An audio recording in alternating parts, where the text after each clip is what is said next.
بسم اللہ الرحمن الرحیم۔ شروع اللہ کے نام سے جو بڑا مہربان نہایت رحم والا ہے۔ ناظرین السلام علیکم۔ ہاروت ماروت کا قصہ۔ حضرت ادریس علیہ السلام کے زمانے میں انسان بہت بدعمل ہو گئے تھے۔ فرشتوں نے بارگاہ الہی میں عرض کیا کہ مولا، انسان بہت بدکار ہے اور یہ خلافت کے لائق نہیں ہے، انہیں معزول کر دیا جائے یا کم از کم خلیفہ یہ رہے اور وزیر ہم، تاکہ ہم ان کے بگڑے کام سنبھال لیں۔ رب تعالیٰ کا ارشاد ہوا کہ اس کو غصہ اور شہوت دیا گیا ہے جس سے زیادہ گناہ کرتا ہے۔ اگر یہ چیزیں تم کو ملے تو تم بھی گناہ کرنے لگو۔ فرشتے بولے کہ مولا کریم، ہم تو گناہ کے پاس بھی نہ جائیں گے، خواہ کتنا ہی غصہ اور شہوت ہو۔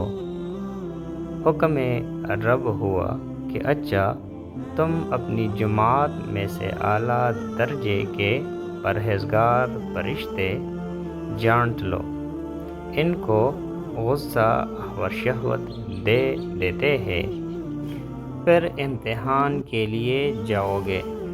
چنانچہ ہاروت اور ماروت، جو بڑے ہی عبادت گزار فرشتے تھے، انتخاب میں آ گئے۔ حق تعالیٰ نے ان کو یہ چیزیں یعنی غصہ اور شہوت دے کر شہر بابل میں اتار دیا اور فرمایا کہ تم قاضی بن کر لوگوں کا فیصلہ کیا کرو اور روزانہ اسم اعظم کے ذریعے شام کو آسمان پر آ جایا کرو۔ یہ دونوں 1 مہینے تک ایسے ہی آتے جاتے رہے۔ اتنے عرصے میں ان کے عدل و انصاف کا عام چرچا ہو گیا اور بہت مقدمے ان کے پاس آنے لگے۔ ایک روز ایک نہایت حسین و جمیل عورت نے، جس کا نام زہرا تھا، یہ ملک فارس کے رہنے والی تھی، اس نے اپنے خاوند کے خلاف مقدمہ دائر کیا۔ یہ دونوں اسے دیکھتے ہی عاشق زار ہو گئے اور اسے برے کام کی خواہش کی۔ اس نے کہا، میرا دین کچھ اور ہے اور تمہارا دین کچھ اور اختلاف ہوتے ہوئے یہ نہیں ہو سکتا۔ نیز میرا شوہر بہت غیرت مند ہے، اگر اسے خبر لگ گئی تو مجھے قتل کر دے گا، لہٰذا پہلے تو آپ میرے بت کو سجدہ کرو اور پھر میرے شوہر کو قتل کرو، پھر میں تمہاری اور تم میرے۔ انہوں نے انکار کر دیا۔ وہ چلی گئی، مگر ان کے دل میں اس کے عشق کی آگ بھڑک گئی۔ آخر اسے پیغام بھیجا کہ ہم تیرے گھر آنا چاہتے ہیں۔ سر آنکھوں پر یہ دونوں اس کے گھر پہنچ گئے۔ اس نے اپنے آپ کو آراستہ کیا اور ان سے بولی کہ یہ تو آپ لوگ مجھے اسم اعظم سکھا دے، یا بت کو سجدہ کرے، یا شوہر کو قتل کرے، یا شراب پی لے۔ انہوں نے سوچا کہ اسم اعظم اسرار الہی ہے، اس کو ظاہر کرنا بہت ظلم ہے، بت پرستی کرنا شرک ہے، اور قتل حقوق العباد۔ لاؤ شراب پی لے۔ چنانچہ شراب پی لی۔ جب شراب پی کر مست ہو گئے، زہرا نے ان سے بت کو سجدہ بھی کروا لیا، اپنے شوہر کو بھی قتل کروایا اور اسم اعظم بھی پوچھ لیا۔ زہرا تو اسم اعظم پڑھ کر صورت بدل کر آسمان پر پہنچ گئی۔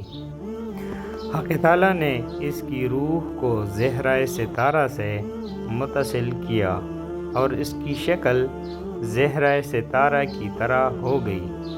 جب ان کا نشہ اترا تو یہ اسم اعظم بھول چکے تھے اور اپنے کیے پر نادم و شرمندہ تھے۔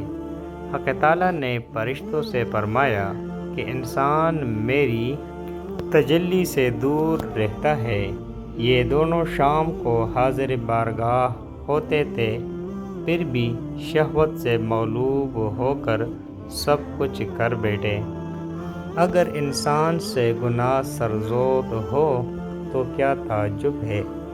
تمام فرشتوں نے اپنے خطا کا اقرار کیا اور زمین والوں پر بجائے لعن طعن کرنے کے ان کے لیے دعائے مغفرت کرنے لگے۔ قرآن فرماتا ہے وَالْمَلَائِكَةِ يُسَبِّحُونَ بِحَمْدِ رَبِّهِمْ وَيَسْتَغْفِرُونَ لِمَنْ فِي الْأَرْضِ۔ پھر یہ دونوں حضرت ادریس علیہ السلام کی بارگاہ میں حاضر ہوئے اور شفاعت کے طالب ہوئے۔ آپ نے ان کے حق میں دعائے مغفرت کی۔ بہت روز کے بعد حکم الہی آیا کہ ان کو اختیار دیجیے کہ یہ یا تو دنیاوی عذاب قبول کر لے یا آخرت کا۔ حضرت ادریس علیہ السلام نے انہیں حکم الہی پہنچا دیا۔ انہوں نے عرض کیا کہ یا نبی اللہ، دنیا کا عذاب فانی ہے اور آخرت کا عذاب ابد اعلیٰ اباد تک باقی رہے گا۔ ہم کو دنیاوی عذاب منظور ہے۔ چنانچہ حق تعالیٰ نے فرشتوں کو حکم دیا کہ ان دونوں کو لوہے کے زنجیروں میں جکڑ کر بابل کے کنویں میں الٹا لٹکا دیں۔ اس کنویں میں آگ بھڑک رہی ہے اور یہ لٹکے ہوئے ہیں۔ فرشتے باری باری سے ہر وقت ان کو کوڑے مارتے ہیں۔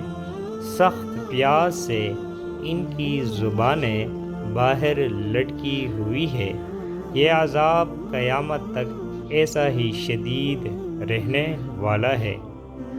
ناظرین، یہ تھی آج کی واقعہ ہاروت اور ماروت کی۔ ناظرین، اگر آپ ہمارے چینل پر نئے ہیں اور مزید ایسی ویڈیوز دیکھنا چاہتے ہیں تو ہمارے چینل اردو کہانی کو سبسکرائب کریں۔ ملتے ہیں اگلے ویڈیو میں، تب تک کے لیے اللہ نگہبان۔